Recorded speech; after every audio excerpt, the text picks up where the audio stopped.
இந்த வீடியோவில் என்ன பார்க்க போகிறோம்னா, நம்ம இந்த மீன் பிடிக்கிற வலையெல்லாம் வந்து எப்படி வேலை செய்வாங்கன்னு.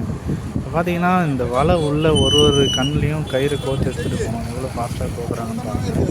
இந்தமாரி கோர்த்து நிறைய பண்ணணும். இப்போ இது மொத்தமே ஒரு 5 கிலோ வலை தான் இவர் வண்டி பண்ணிகிட்ருக்காரு. இதுக்கே ஒரு 2 மணி நேரம் 3 மணி நேரம் ஆகும். ஒரே இடத்துல உட்காந்து பண்ணணும். முடிய ரொம்ப கஷ்டமாக இருக்கும். இந்தமாரி ஒரு 20 கிலோ வலை ரெடி பண்ணணும். அப்போ தான் ஒரு மீன் பிடிக்கிற வலையே ரெடி ஆகும்.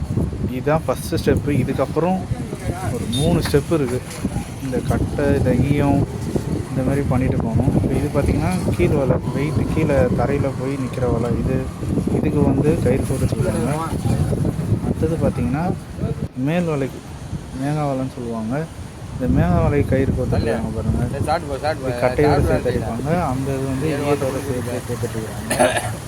இது வந்து மெயினாக பிடிக்கிறது பார்த்திங்கன்னா தரையிலையும் மீன் பார்த்திங்களா, மீனுங்க கடல் அடியில் அந்த மாதிரி மீன் பிடிக்கிறதுக்கு இந்த மழை ரொம்ப இதுவாக இருக்கும். நிறைய மீன் கிடச்சதுன்னா நிறைய மீன் கிடச்சிடும் அந்த வலையில்.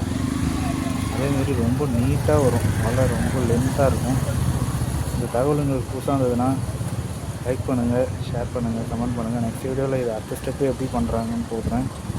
தேங்க்யூ.